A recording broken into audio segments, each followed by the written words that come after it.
Selamat sore teman-teman semuanya. Sore. Sore. Nah, sebelum kita mulai webinarnya, aku minta Kak Ojes untuk pimpin doa.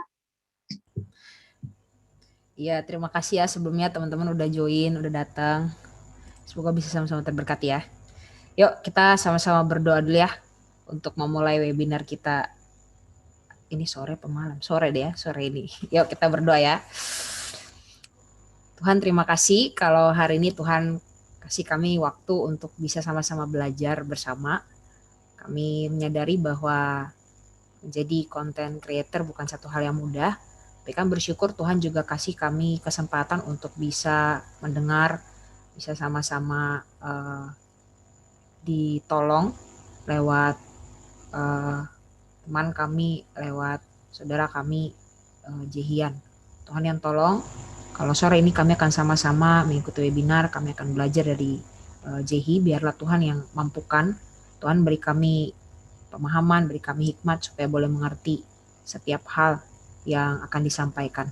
Nyerahkan Jehi juga ke dalam tangan Tuhan, Tuhan yang boleh menolong, Tuhan yang mampukan anakmu ketika dia menyampaikan materi yang ada, biarlah itu semua boleh sungguh-sungguh menjadi berkat dan dia boleh menolong setiap kami untuk memahami, bahkan boleh memulai langkah kami jadi seorang content creator yang bukan hanya menjadi berkat buat orang lain tapi juga menyenangkan hati Tuhan.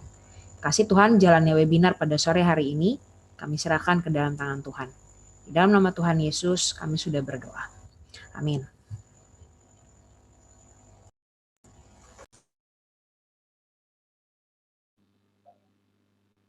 Oke, terima kasih buat teman-teman semua yang udah mau meluangkan waktunya buat tertarik sama content creator ini, webinar kali ini. Dan apa sih sebenarnya tujuan dari diadain webinar kali ini tuh? Jadi tujuannya itu kayak biar kita tuh kayak menjawab kerinduan dari setiap kita yang pengen atau ada kerinduan untuk main di dunia digital, khususnya itu di content creator ini. Nah, pasti kamu nggak tahu kan narasumbernya siapa? Nggak mungkin nggak tahu kan?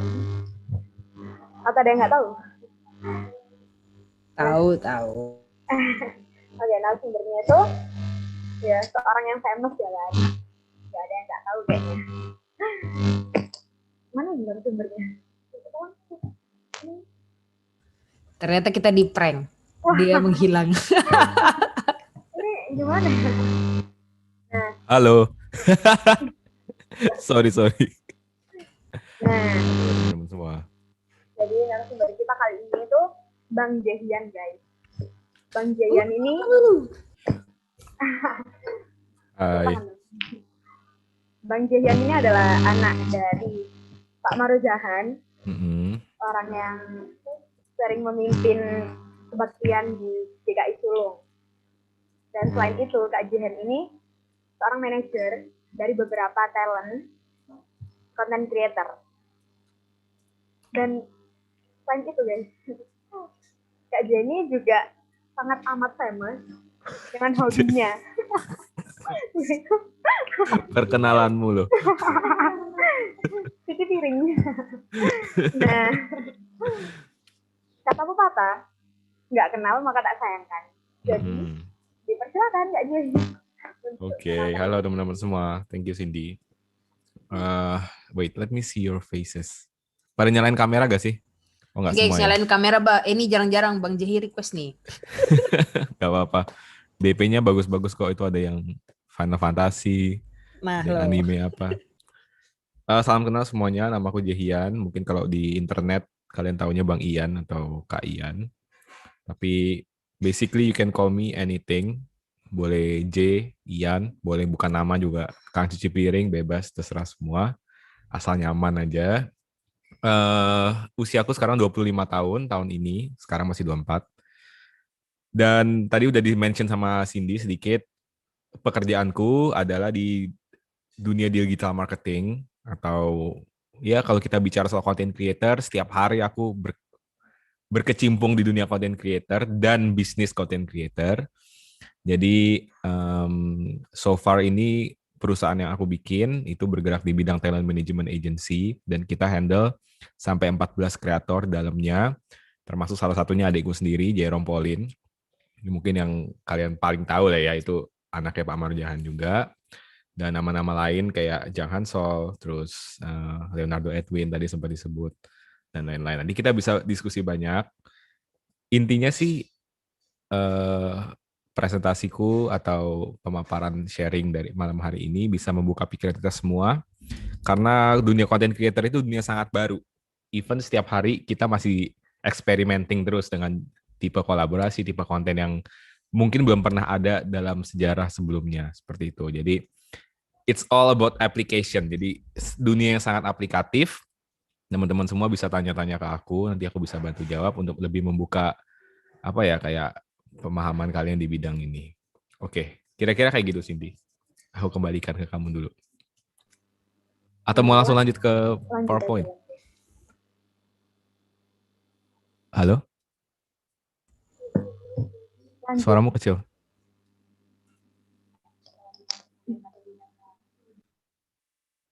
Langsung lanjut kah?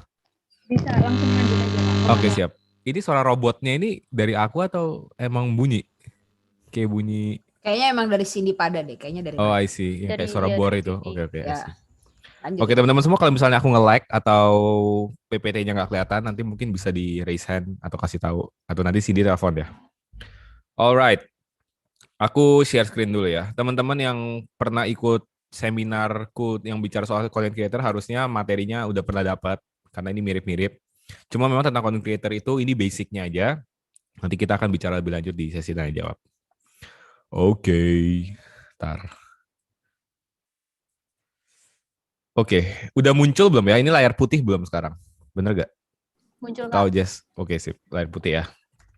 Oke, salam kenal semuanya. Nama aku Jehian. Aku perkenalan ulang lagi. Ya, bisa dipanggil Ian atau Kak J, bebas. Sebelum mulai segala sesuatu, aku selalu bertanya pada teman-teman semua peserta, apakah kalian pernah melihat gambar yang ada di layar ini, logo merah ini? Ada yang ngangguk, ada yang apaan tuh? Mungkin harusnya kalian tahu, ini tuh adalah logo YouTube. Suatu aplikasi atau suatu platform yang mungkin sekarang setiap hari kita lihat. Apalagi di era pandemi seperti ini, setiap hari kita buka ini, dan ini adalah search engine nomor 2 di dunia setelah Google. Jadi orang-orang kalau abis nyari di Google nggak tahu atau misalnya kayak pengen cari lebih lanjut, bukanya di YouTube. Seperti itu. Tentu aja kalian familiar dengan logo yang di layar ini. Nah, pertanyaan berikutnya, sekarang ada 4 wajah orang di layar kalian. Nah, kalian pada tahu gak ini siapa? Apa kalian familiar dengan 4 orang ini?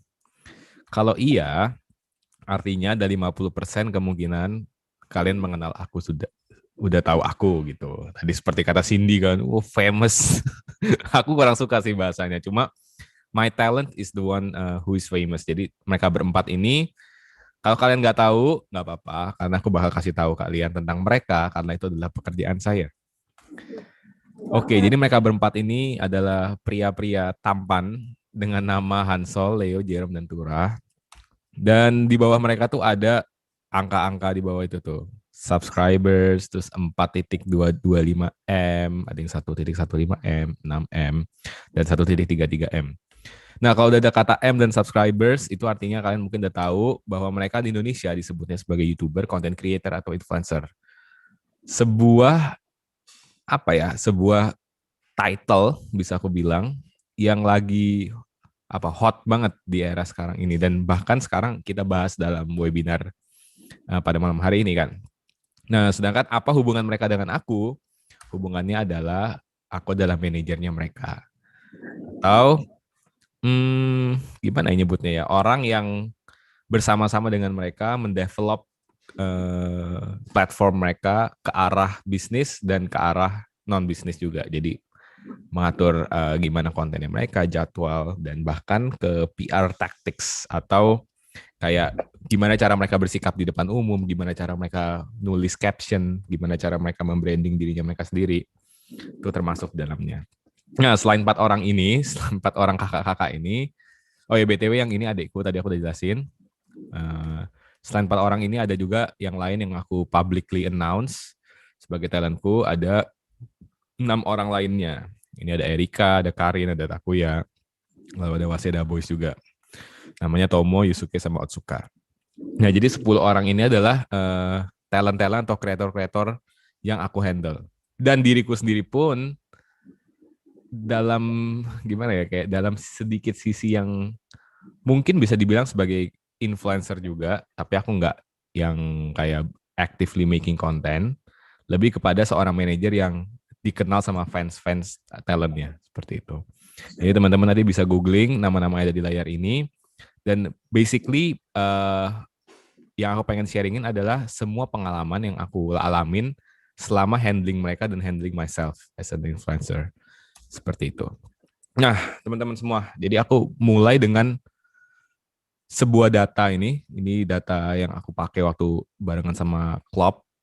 Ini adalah internet di tahun 2000. Ya, di tahun 2000 internet tuh kayak gini. Ini adalah jumlah email yang terkirim setiap harinya dalam satuan miliar.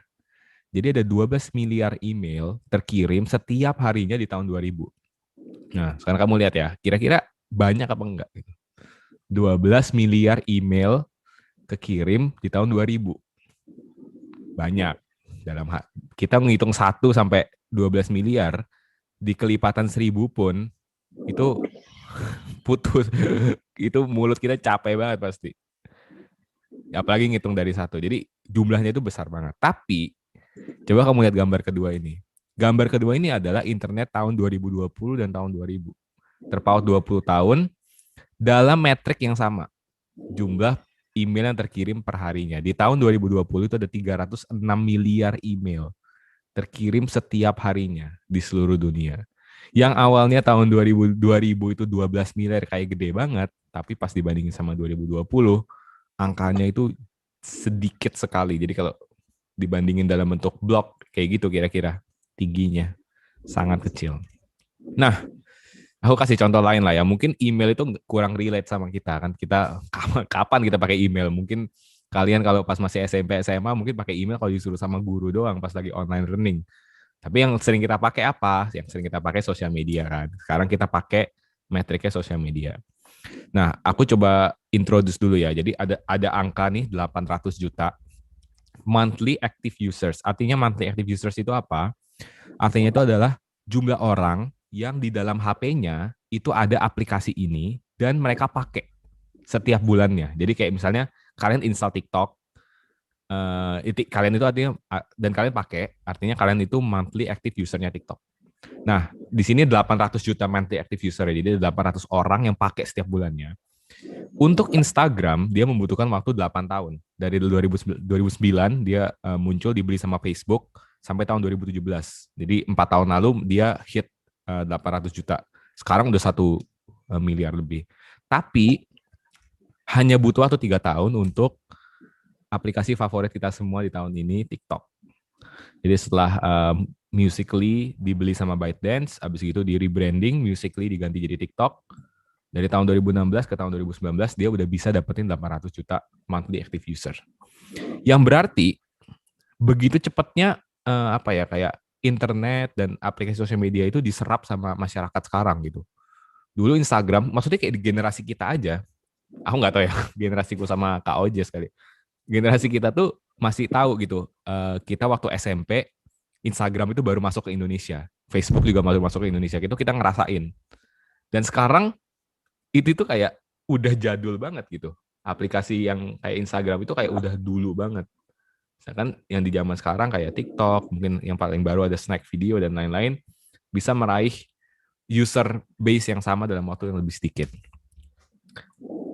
Nah, satu lagi nih, kayak misalnya bahasa-bahasa sekarang kan tuh, content creator ada di background, virtual background kita semua. Terms kayak influencer, selebgram, seleb tweet, mungkin sekarang ada seleb talk, ada nggak tahu lah ada apa lagi, seleb lain-lain, itu nggak ada gitu 20 tahun lalu. Waktu email masih 12 miliar itu, di tahun 2000, itu nggak ada istilah-istilah kayak influencer, selebgram, seleb tweet. Tapi di tahun sekarang, di sekarang ini, kita itu tuh kayak kata-kata sehari-hari gitu. Influencer, wah gila itu selebgram tuh followernya di atas 10.000 tuh. Seleb tweet nih, followernya segini, segini, segini. Dan bahkan nggak cuma di kalangan user doang, tapi di kalangan bisnis pun penggunaan influencer marketing dan juga apa ya, kayak endorsement itu udah tinggi banget terserapnya. 93% marketers atau orang-orang yang mau ngiklan itu pakai influencer marketing di Amerika. Di Indonesia juga udah mulai ke sana. Kayak misalnya kalian masih SMP SMA pasti udah tahu kan dengan kata-kata endorse, endorse, endorse. Siapa nih mau endorse, siapa yang mau paid promote dan lain-lain. Itu adalah istilah-istilah bisnis yang kenapa bisa muncul istilah itu? Karena ada perubahan zaman yang cepat banget yang bikin kita jadi menggunakan kata influencer, selebgram, seleb tweet. Nah, jadi teman-teman di sini sebenarnya yang mau aku sharingkan itu adalah bukan melulu soal content creator-nya secara spesifik doang. Itu kita bisa bahas nanti di Q&A. Tapi ada the bigger picture-nya. Bukan cuma soal content creator yang ya udah lagi hit content creator, tapi bigger picture-nya itu adalah kita lagi shifting everything, kayak shifting marketnya, kita shifting attention kita. Jadi everything tuh digital gitu. Everything digital itu dan salah satunya adalah content creator. Tapi di sekitar itu banyak banget pekerjaan-pekerjaan baru yang hilang dan pekerjaan-pekerjaan lama yang hilang, pekerjaan-pekerjaan baru yang muncul karena keberadaan digital society ini. Gitu. Jadi teman-teman semua, aku nggak mau kita kehilangan kayak helicopter view-nya bahwa ini bukan melulu soal content creator. Oke, kita bisa tentang content creator, tapi di seputar content creator aja banyak banget pekerjaan-pekerjaan yang rising up. Contohnya pekerjaanku sekarang gitu. Ya kebetulan aja memang I got followers sehingga orang-orang mungkin bilangnya kayak oh Kak Jehian terhitung juga kayak influencer, terhitung content creator juga. Tapi sebenarnya mainly my job is mengurusi content creator dan itu adalah part of it. Editor content creator, kameramen content creator, pekerjaan-pekerjaan di digital marketing agency dan lain-lain itu baru banyak yang lahir di akhir-akhir ini. Begitu kan teman-teman semua ya. Dan hal-hal seperti itu biasanya kita sebutnya itu disruptif atau merusak sebenarnya. Merusak dalam artian sesuatu yang udah berjalan begitu lama, tiba-tiba ada batu, kamu lempar ke kali, pasti kan muncrat kan. Nah, muncratannya itulah yang kita sebut dengan disruptif. Jadi internet dan semua content creator, YouTube apa itu adalah sebuah disrupsi yang terjadi terhadap zaman yang lagi diam-diam aja, radio, TV tiba-tiba muncul YouTube. Jadi seperti itu disruptif. Nah, influencer marketing sendiri yang aku lagi lakukan sekarang tentang content creator itu mengkaitkan antara sesuatu yang udah berjalan, penjualan terhadap konten gitu. Jadi misalnya kayak teman-teman semua mungkin ada yang subscribe mereka. Ini aku pakai contoh talentku sendiri. Misalnya yang di bagian kiri ada YouTube, Arif Muhammad sama GoPay, terus di tengah ini kerja sama Jerome sama Zenius. Yang sebelah kanan itu kerja sama antara content creator gaming sama merek tempat duduk game. Nah, itu jadi kayak even the market, even the companies is moving to digital dan menggunakan content creator ini sebagai vesselnya mereka. Itulah kenapa yang mau aku omongin adalah teman-teman semua bahwa dunia sekarang itu sedang bergerak begitu cepat. Gitu. The world is moving really fast. Pertanyaannya adalah bisakah kita beradaptasi mengikuti perubahan itu? Gitu. Jadi menjadi seseorang yang adaptif. Itu yang aku pengen sampaikan di dalam sharingku ini. Nah, adaptif itu tersendiri sebenarnya apa sih? Misalnya kayak di zaman sekarang ini kan, Industrial Age 4.0, bahkan Jepang udah mulai mencetuskan Society 5.0 dan lain-lain. Pekerjaan-pekerjaan itu banyak yang hilang. Itu teman-teman, nggak bisa dipungkiri. Pekerjaan-pekerjaan kasar yang bisa diautomasi sama mesin dan robot, semua akan diganti. 5-10 tahun ke depan. Tapi di sisi lain, ada opportunities atau kesempatan-kesempatan yang muncul. Apakah kesempatan-kesempatan itu? Contohnya adalah menjadi seorang content creator. Itu juga merupakan kesempatan-kesempatan yang muncul karena industri 4.0. Nah, let's talk about being that. Jadi hal-hal yang seperti kayak data science, ini sesuatu yang lagi hot banget sekarang. Bukan melulu soal content creator ya teman-teman ya. Jadi karena meningkatnya sosial media, meningkatnya penggunaan smartphone, terus kayak semuanya sekarang ada di HP, muncul banyak banget kesempatan-kesempatan di mana kita bisa masuk di bagian itu selain menjadi seorang content creator. Jadi data science, UI UX ini bicara soal user interface dan user experience. Jadi misalnya kalian kalau buka HP, ya kan, kalian buka HP, bagian mana yang harus dipencet, bagaimana yang harus di swipe, bagaimana yang harus di double tap, bagaimana yang warna ini, warna itu semua ada orang yang ngerjain di baliknya itu. Dan bahkan hal-hal seperti digital marketing, content creator yang aku lagi handle sekarang, ini juga termasuk industri baru yang rising up karena perubahan 4.0 itu. Nah, jadi ketika kita berbicara soal menjadi seseorang yang adaptif di era seperti ini, itu kita gimana sih jadi seseorang yang adaptif itu? Nah, ini yang aku sering omongin ke teman-teman semua. Jadi di industri 4.0 disruptive era, itu ada perubahan antara skill yang diperlukan antara tahun 2015 sama tahun 2020. Coba kamu baca cepat dulu. 2015, 2020, apa yang mirip, apa yang beda. Nah, aku kotakin ya. Please note bahwa di tahun 2020, creativity naik dari nomor 10, dari hampir nggak masuk di list itu, ke nomor 3. Nomor 3 itu adalah, di mana nomor 1-nya dan 2-nya itu adalah basic human skill yang harus dimiliki sama semua orang.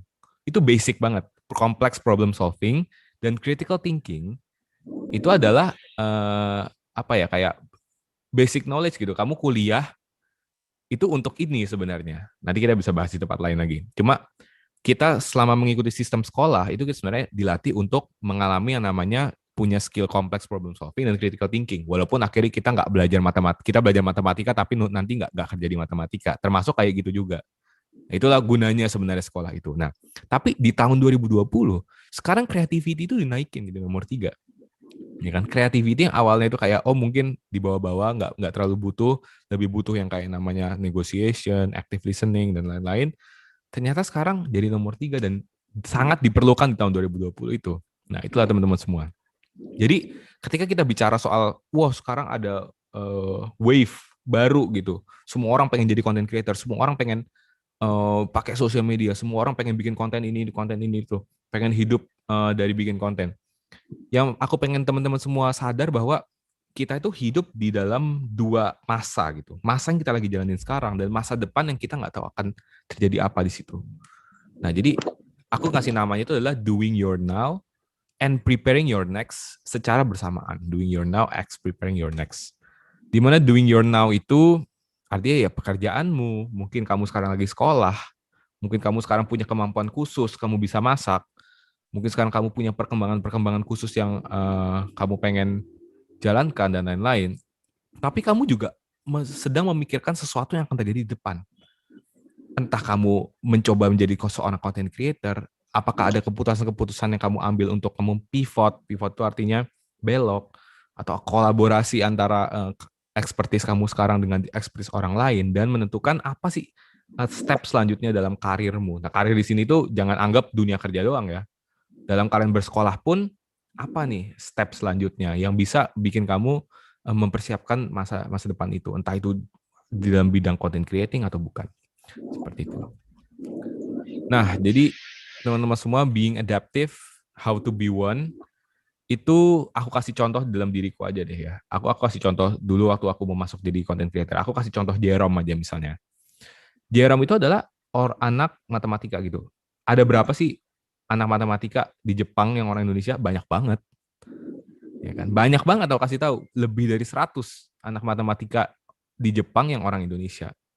Tapi kenapa orang-orang taunya yang matematika di Jepang itu si Jerome itu ya? Karena dia melakukan yang namanya ini, kolaborasi antara content creating dan apa yang dia lagi jalankan sekarang. Begitu teman-teman semua. Jadi bukannya harus jadi seseorang dulu baru bisa memulai jadi seorang content creator, tapi ketika kamu mengkombinasikan antara value yang mau kamu deliver terhadap content creating itu tersendiri gitu. Jadi orang-orang banyak yang bilang kan kayak Jerome, Jerome pantas aja dia bisa bikin konten dan terkenal, soalnya dia di Jepang, soalnya dia dapat beasiswa, soalnya dia anak matematika dan lain-lain, jadi bisa dapat audience. Loh, tapi banyak banget anak beasiswa yang di Jepang, anak beasiswa Indonesia yang sekolah di Jepang, yang bahkan universitasnya lebih bagus dari Jerome. Banyak sekali. Tapi tidak semua orang punya kesadaran itu ataupun punya keputusan untuk menerjunkan diri di bidang content creating seperti itu. Jadi being adaptif itu adalah kamu melihat apa yang ada sekarang di depanmu, kesempatan itu, dalam hal ini menjadi seorang content creator mungkin, dan mengkombinasikan apa yang kamu punya sekarang dengan apa yang akan kamu kerjakan nanti. Jadi misalnya contohnya kalau aku yang ada di layar ini, dulu waktu aku kuliah, teman-teman semua, aku kuliah itu di bidang teknik dirgantara. Itu aerospace engineering, ngurusin pesawat. Gimana ada hubungannya orang kerja jadi manajer tapi pendidikannya awalnya teknik ngurusin pesawat. Nah, itu dia. Jadi aku waktu kuliah udah mempersiapkan diri ke bidang entrepreneurship itu. Waktu kita 2017 kita memutuskan kita bikin channel YouTube, Jerome bikin konten, aku langsung ngurusin behind the scene-nya. Apa yang ada diperlukan sebagai seorang manajer, apa yang diperlukan dalam bisnis sebagai content creator. Dan itu adalah hal yang semua orang bisa lakukan sebenarnya. Kamu pun bisa melakukannya. Walaupun kamu bilang sekarang kayak, oh aku nggak bisa nih kayaknya untuk jadi content creator karena sekarang aku lagi masih sekolah, aku masih ini, masih itu. The thing is, to be adaptive is to be ready. Aku udah tulis di situ. Jadi kalian lihat apa yang kalian punya, kalian self awareness, lalu kalian coba masukkan itu ke dalam keinginan kalian, entah itu di bidang content creating atau bidang-bidang yang lain. Itu nggak harus tentang content creating, seperti itu. Oke, satu hal lagi yang paling terakhir sebelum kita masuk ke sesi selanjutnya adalah teman-teman semua, the cost of entry is near zero. The cost of entry is near zero maksudnya apa? Bahwa sosial media itu adalah tempat termudah kamu untuk menciptakan sesuatu dan menyampaikan nilai yang kamu pengen ke dunia. Dan the cost of entry is near zero. Kalau kalian ada di dalam Zoom ini, kalian bisa lihat mukaku, kalian bisa lihat muka orang lain, artinya kalian udah punya modal yang cukup untuk memulai itu. Memulai menjadi seorang social media content creator, atau memulai setidaknya menjadi content creator terhadap following dan followersmu. Entah itu cuma 100 orang, entah itu cuma 50 orang. In the truest meaning, sebenarnya kamu sedang menjadi content creator juga bagi mereka. Dalam hal mendeliver value-mu dan menyampaikan pesanmu terhadap dunia itu. Mau followermu itu cuma 100 orang dan isinya cuma teman-temanmu doang, kamu telah menjadi content creator bagi konten-konten yang akhirnya mereka konsumsi lewat Instagrammu, lewat Twittermu, dan lain-lain. Seperti itu. The cost of making content is near zero if you can read this message. Artinya kalau kalian bisa lihat ini di layar kalian, artinya kalian punya modal yang cukup untuk menjadi seorang content creator dalam tanda kutip, atau menjadi seorang content creator as a whole. Seperti itu. Nah, ini yang selanjutnya nggak terlalu penting. What to do as a fresh graduate. Teman-teman semua bisa mulai dari banyak hal. Bisa mulai dari sosial media kalian sendiri, bisa langsung masuk ke industri-industri yang langsung bernaung dengan para content creator seperti ini. Atau misalnya kalian adalah ongoing students, kalian bisa sharpen your skills, keep up with your marketing trends, intermittent expert untuk mengetahui seperti apa sih dunia dan content creator dan lain-lain seperti itu. Involve in activities seperti kalian sekarang ini udah ikut acara GKI Sulung ini, kalian juga udah one step ahead untuk kayak membuka pikiran kalian terhadap apa sih yang ada terjadi di dunia sekarang ini, seperti itu. Oke, sekian presentasi dari aku. Semoga singkat tapi bisa membantu kita semua, teman-teman.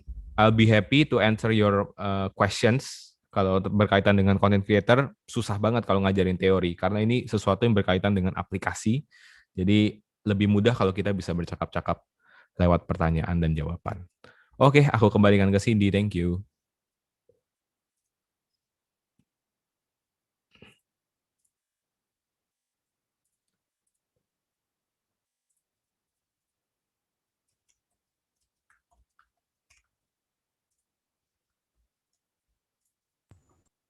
Gimana? Cindy hilang ya? Dia jadi plankton. Iya, tiba-tiba menghilang dia. Lagi jadi plankton dia. Apa kita yang ngobrol aja, Kak? Iya, kita ngobrol aja jadi ya. Aku langsung bertanya deh, teman-teman kalian mau nanya deh. Soalnya aku langsung kepikiran ketika Jehi bilang kamu nggak perlu being someone kan, karena kamu tinggal kombinasiin aja apa yang kamu lagi geluti sekarang kan. Betul. Nah, aku malah terpikir ketika kamu ngomong kayak gitu, orang pertama yang ada dalam pikiran aku siapa coba? Siapa? Bobon. Tahu Bobon nggak, gengs?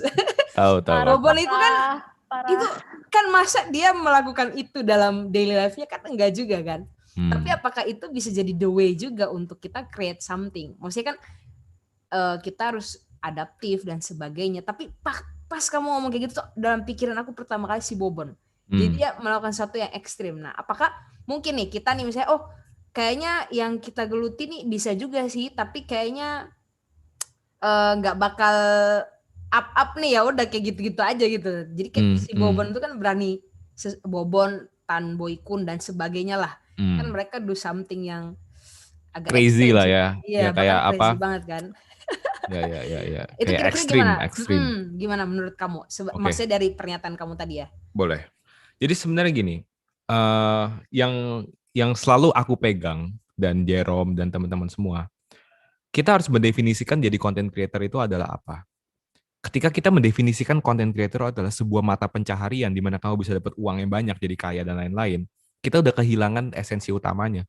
Karena esensi utamanya dari content creating itu adalah konten.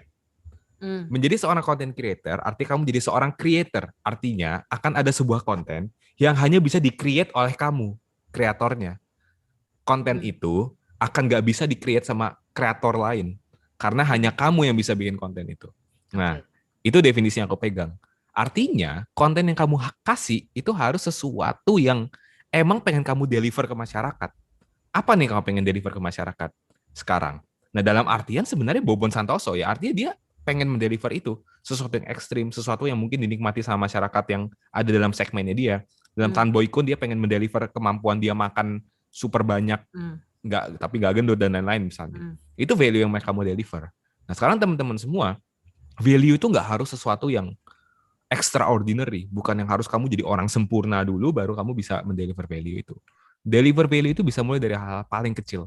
Aku selalu ngomong, even if you private your IG account, your following and your followers itu mengetahui apa gerak-gerikmu dan value apa yang kamu sampaikan dengan cara kamu komen, dengan cara kamu bikin IG story, dengan cara kamu ngobrol sama mereka di DM dan lain-lain. Dan itu udah being a content creator dalam dalam smallest unitnya gitu.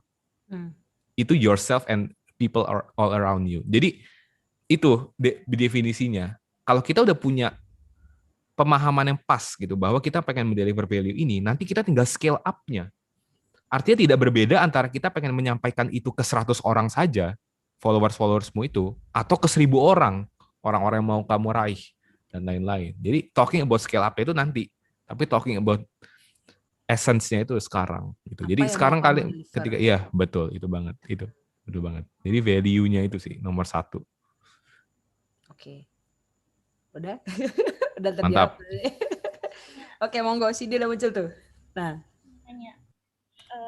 Tadi kan Bang Jian udah bilang tuh kalau di top 10 skills yang diperlukan di tahun ini tuh creativity itu naik kan. Di tahun 2015 itu di urutan ke-10, sekarang naik di urutan yang ke-3. Nah, berarti kan kita memang perlu mempunyai creativity itu kan. Nah, ketika kita sudah aware, ketika kita sudah, aku mau misal nih ya, aku mau bikin konten bahas tentang Korea apapun itu. Nah, dan kalau nantinya kontenku ini cenderung niru nih, bukan niru juga sih, ada kesamaan contoh sama Han Soljang. Otomatis kan orang bakal kok dia niru gini sih, berarti kan nggak kreatif dong gitu. Nah, ketika kita menjadi content creator yang pemula, apa kita harus maksudnya mencoba untuk ya udah lakuin aja, atau wes nanti depending kita cari dulu konten apa yang memang cocok buat aku dan nggak cenderung meniru itu. Oke. Pertanyaan sangat bagus. Ini namanya siapa? Ayo tebak coba. Gimana cara nebaknya? Kalian berdua yang mana yang Cindy kan yang kiri kan? Ya udah, aku langsung jawab aja. Jadi gini, kalau kalau menurut aku dan semua content creator yang aku handle, it's a combination of both. Jadi harus kombinasi dari keduanya. Kamu satu mikir, kamu mau bikin apa, tapi kamu juga nyoba akhirnya. Banyak orang yang mikir doang, tapi nggak dieksekusi. Ada orang yang langsung eksekusi, nggak tahu sebelumnya mikir apa. Gitu ya. Jadi aku kasih contoh, misalnya Leo itu, ya dia bikin atau siapa nih? Ini fansnya Leo kan tadi atau yang lain? Aku kasih contoh lain deh. Misalnya kayak Jerome. Jerome itu, ya kita yang mantapu jiwa itu, koni jiwa, minasan kayak gitu-gitu, itu kita udah bikin sebelum video pertama. Kita udah pikirin. Habis itu kita pikirin sekitar 2 sampai 3 bulan, akhirnya Jerome memutuskan kita bikin. Waktu itu berdua sama Kevin. Mereka bikin pakai koni jiwa, mantapu jiwa dan lain-lain itu. Artinya apa? Dia udah mikir mau bikin apa. Jadi koni jiwa, mantapu jiwanya itulah konsepnya dia. Tapi akhirnya dia harus ngelakuin itu juga. Karena kalau dia nggak bikin-bikin, ya lama-lama percuma di dalam pikirannya doang. Gitu contohnya. Jadi ketika kamu udah tahu kan mau bikin apa, ya kan? Kamu udah tahu mau bikin apa. Maksudnya kayak kamu udah tahu mau bikin apa, si Korea-Koreaan itu kan. Nah, don't be afraid untuk kayak, oh niru formula ini, niru formula itu. Itu bisa kamu develop along the way. Nanti kamu bisa modifikasi, kamu bisa perbaiki di bagian ini, konsepnya kamu bisa rombak sedikit di bagian itu. Tapi memulainya itu setelah kamu tahu itu yang penting. Jadi ketika kamu udah tahu sekarang, kamu bisa mulai gitu. Kamu bisa mulai dan itu nggak harus langsung di YouTube. Nanti aku bisa kasih kamu tutorial-tutorialnya. Jadi kayak sekarang the easiest way to gain audience atau to gain traction itu adalah via TikTok. Kamu bisa bikin TikTok, 5 video pertamamu di TikTok itu adalah video yang paling bisa untuk naik gitu. Kalau kalian tahu sekarang di TikTok bahkan banyak banget ya aku nggak tahu lah kalian anak-anak demen Korea harusnya tahu lah ya. Kayak fanbase gitu, anak-anak fanbase Korea pada bikinnya di TikTok dan bisa dapat super high engagement dan kalian bisa mulai dari situ juga. Asal kalian tahu asal kamu tahu apa yang kamu mau buat, sekarang kamu tinggal eksekusi. Seperti itu. Lanjut. Oke, terima kasih. Oke. Duh, kok di-mute, Sin? Duh. Iya, ke-mute. Iya, kok kamu mute? Ada lagi nggak, gengs? Yang mungkin mau nanya, yang mau kepo. Nah, ada Vigo tuh, udah open mic dia. Nah, ketahuan. Dihaloin tuh, Bang. Halo. Halo. Yang mana nih? Halo. Iya. Vigo Guardian. Ini, kelihatan nggak? Oh, Vigo Guardian. Oke, halo Ya, Vigo. okay. Ya, Bang Jian tadi pemaparannya bagus banget. Thank you. Ya, ini aku mau ada pertanyaan sih. Siap. Kalau menurut Bang Jian itu lebih baik menjadi content creator yang yang mengikuti market atau kita bikin marketnya kita sendiri? Oke, pertanyaan sangat bagus. Sebenarnya gini, bukan membuat market sendiri, tapi sebenarnya menemukan market. Marketnya udah ada, cuma kamu match akhirnya sama dia. Mungkin maksud pertanyaan lebih tepat lagi nih, kamu mau ngikutin major market atau kamu mau bikin niche market. Nah, sekarang apa yang kamu mau bahas? Itu penting banget. Kalau kamu mau bahas yang sesuatu yang major, yang bisa diterima sama banyak orang, maksudnya yang bisa dinikmati sama banyak orang, artinya kamu dalam artian bersaing atau masuk dalam pool kreator yang udah banyak banget bahas begituan. Tapi kalau kamu bahas sesuatu yang niche, bisa jadi kamu menemukan audiensmu yang belum ada kreatornya di bidang itu. Gitu. Jadi kalau misalnya memang marketmu adalah sesuatu yang niche banget, ya nggak ada salahnya juga untuk berjuang ke arah sana. Gitu. Misalnya, aku kasih contoh. Misalnya, dulu waktu YouTube baru awal muncul, gaming YouTuber, ya YouTuber gaming itu termasuk yang minority karena nggak banyak orang main game. Dulu mungkin game belum ada di smartphone, ya kan. Terus cuma orang yang punya equipment doang yang bisa streaming atau game-game yang gimana-gimana. Tapi ada nggak orang-orang yang ngelakuin gaming konten? Banyak. Ada juga, maksudnya bukan banyak. Ada. Dan orang-orang yang waktu itu bikin gaming konten itu ada nggak yang sekarang survive dan di zaman sekarang ketika gaming itu udah jadi saturated banget, sekarang orang udah bisa main lewat HP, sekarang nge-streaming bahkan bisa dari HP dan lain-lain. Apakah orang yang dulu akhirnya mulai sekarang bisa survive? Banyak yang naik banget jadinya. Nah, jadi sekarang kamu no one knows the trends gitu. Nggak ada yang bakal tahu trennya seperti apa. Kalau kamu memang udah yakin banget sama niche yang kamu pengen bawa, coba aja. Nggak ada salahnya. Karena kayak tergantung ya. Kayak kamu menemukan 1.000 orang dengan niche market yang benar-benar cocok sama kamu, ketimbang kamu nge-reach 10.000 orang yang random. In some way lebih mending yang 1.000 orang tapi yang cocok banget sama yang kamu pengen. Seperti itu. Jadi menurutku niche is better. Seperti itu. Semoga menjawab. Oke, thank you buat Ko Vigo atas pertanyaannya. Mungkin masih ada pertanyaan dari teman-teman yang Mau lain. bertanya, boleh langsung on mic.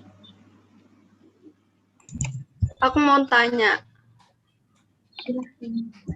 ya gimana caranya kalau misalnya kita nih udah berkarya, terus kita itu ngindarin nggak mood biar kita nggak males, atau mungkin ada tips yang lain gitu. Jadi gimana? Sorry, bisa diulang? Biar nggak cara ngehindarin kita supaya nggak mood saat kita berkarya. Itu gimana? Menghindari supaya oke. Burn out artinya ya. Jadi istilah itu kita biasanya pakai istilah burn out. Artinya ketika kamu udah bosen atau jenuh banget sama kamu kayak udah ngelakuin terus kok kayak nggak gimana-gimana, itu burn out. Nah, kalau dalam aku handling talent-talentku, itu apakah mereka pernah burn out? Pernah. Bahkan sering gitu. Kayak misalnya Mas Hansol tuh kalau udah burn out dia bisa berhenti bikin konten dan lain-lain. Nah, aku tuh selalu pakai analoginya kayak gini guys. Ketika kita nonton video, ya kan, kita kan diperhadapkan kepada pilihan-pilihan. Kita search, habis itu kita tonton. Ada 3 tombol biasanya yang paling sering kita lihat. Ada play, ada pause, ada stop. Nah, ketika kamu berada dalam posisi yang jenuh atau capek, nggak mood dan lain-lain, it's okay to take a break. Gitu. Jadi it's okay to pause. Ibaratnya kalau lagi nonton film itu. Nah, tapi pertanyaannya adalah kapan kamu mau play lagi? Karena kalau kamu kelamaan, kamu bakal stop. Gitu. Jadi it's okay to take a break. Pause itu good gitu. It's good for your mental health. It's good for you. It's good for the creativity dan lain-lain. Tapi you gotta start again. Gitu. Nah start again-nya itu bisa lewat cara apa aja? Febo bisa banyak banget.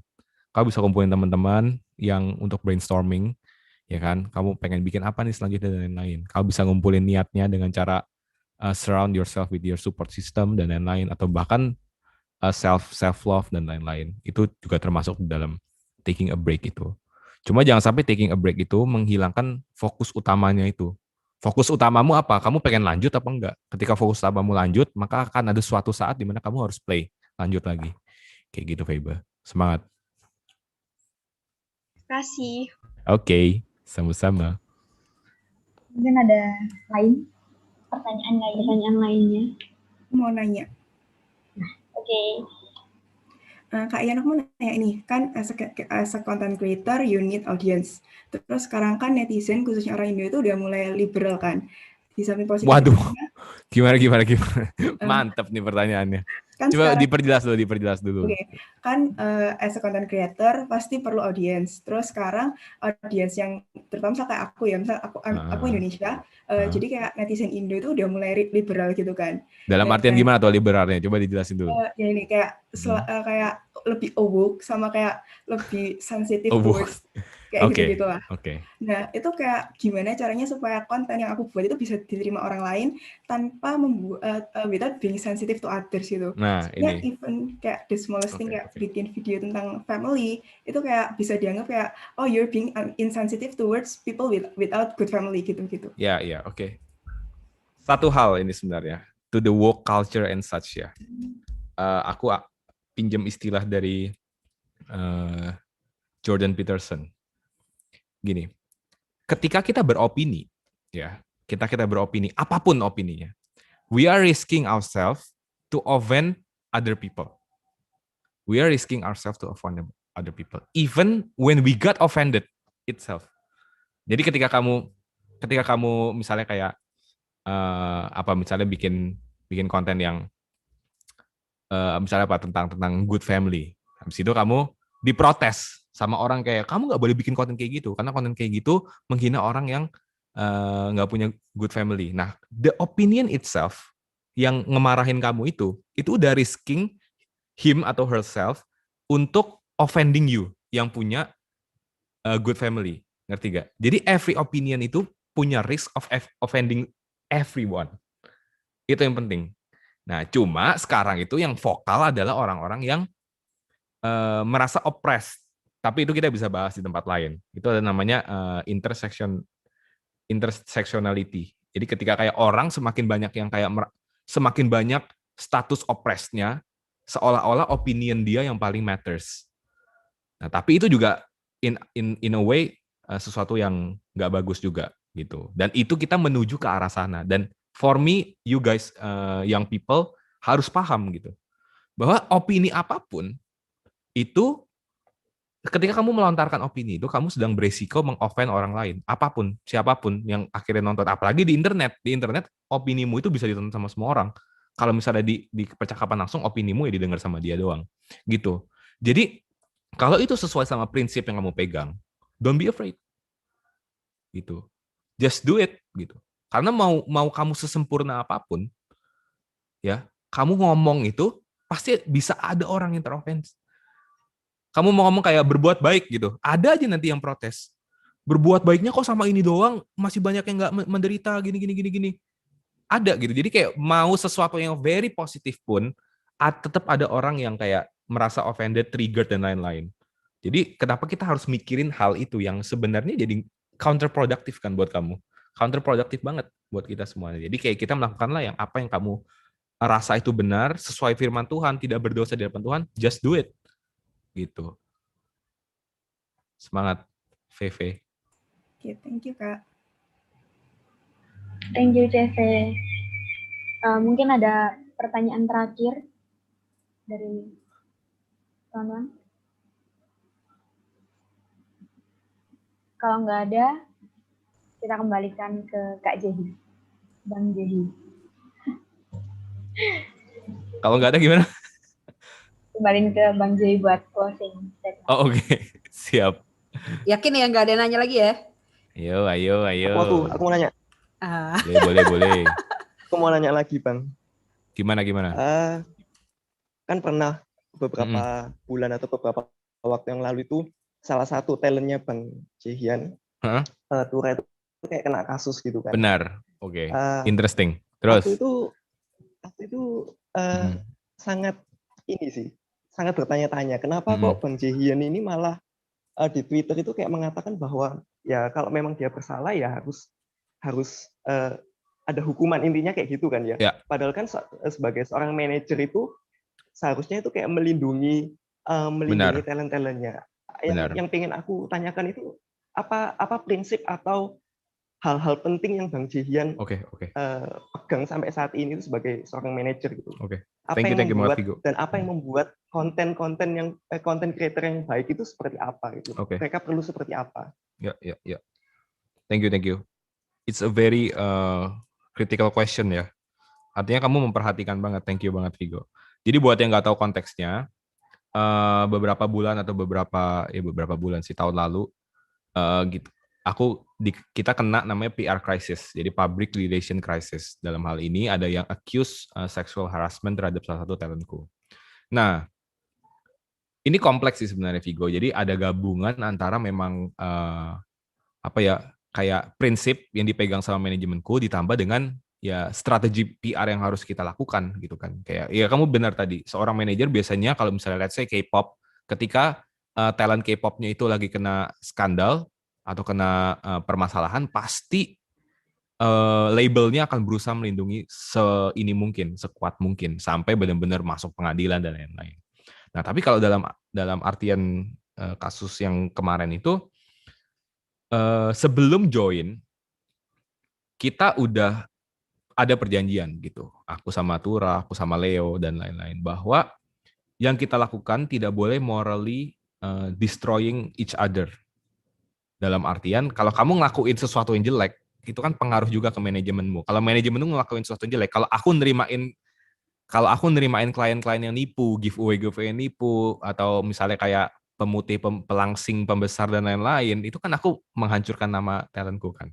Nah, jadi kita berjanji di situ, nggak saling menghancurkan. Jadi ketika muncul suatu masalah, maka approach yang aku ambil adalah be objektif. Itu bukan aku menjatuhkan dia ya, bukan aku berada di pihak lawan ya, tapi berusaha untuk objektif dan nggak membela satu pihak manapun sampai masalah jadi clear. Nah, to be precise, in the end of the discussion, ternyata dari pihak KBRI mereka bilang bahwa it's a false accusation dan semuanya akhirnya kayak dibikin surat terus dihapus tweetnya dan lain-lain. Tapi the damage has been done gitu. Udah masuk media mana-mana dan lain-lain, dan bahkan ketika akhirnya dikasih tahu bahwa itu false accusation, mungkin kalian yang ngikutin berita awalnya nggak tahu sampai aku ngomong sekarang kalau ternyata false accusation. Tapi that's the truth. Jadi akhirnya makanya aku sama talentku itu kita lanjut lagi kerjasama, dan aku merasa ternyata dia menghormati apa yang kita udah sepakati di awal. Dan ternyata ya artinya permasalahan kemarin itu adalah salah satu kerikil yang bisa kita lewatin bareng ternyata, dan kita nggak harus sampai pisah atau lain-lain. Jadi prinsipnya sebenarnya basically kayak gitu sih, Vigo. Kita ketika menjadi seorang content creator itu, tanggung jawabnya itu teman-teman bukan cuma di hari ini gitu. Tanggung jawabnya bukan cuma di konten yang kamu tonton sekarang. Bayangin ada anak, dia masih ada di kandungan orang tuanya. Ya, bayangin nih, ada ibu-ibu ngandung anak. Anaknya lahir, tumbuh besar. Habis gitu 15 tahun setelah anaknya ini lahir, dia nonton videonya Jerome yang dia bikin hari ini. Dan anak itu bisa berubah. Kalau misalnya videonya itu ngawur, ngajarin anak itu untuk ngomong kasar, ngajarin anak itu buat apa, maka di 15 tahun nanti itu, anak itu akan terpengaruh sama video yang kita bikin sekarang. Jadi aku selalu bilang ke semua content creator yang handle, bahwa apapun yang kalian bikin, efeknya itu bisa terhadap orang yang bahkan belum lahir. Terhadap orang yang bahkan belum ada di dunia ini gitu. Bisa 10, 12, 15 tahun, 20 tahun lagi mereka nonton dan mereka terubah karena video kalian. Jadi kalian pilih gitu, kalian mau mengubah orang-orang itu ke arah yang lebih baik atau mengubah orang-orang itu ke arah yang lebih jelek. Nah, itu prinsip yang kita pegang, Vigo. Makanya dan itu berlaku di daily life-nya itu. Jadi kayak day to day-nya itu seperti apa, kita menjalankannya based on pemahaman bahwa konten itu jejak digital sesuatu yang sangat powerful, dan efeknya itu nggak cuma hari ini, nggak cuma besok, nggak cuma tahun depan, tapi bahkan bisa ke generasi berikutnya. Jadi kita bertanggung jawab penuh gitu di situ, harusnya. Seperti itu, Vigo. Semoga menjawab.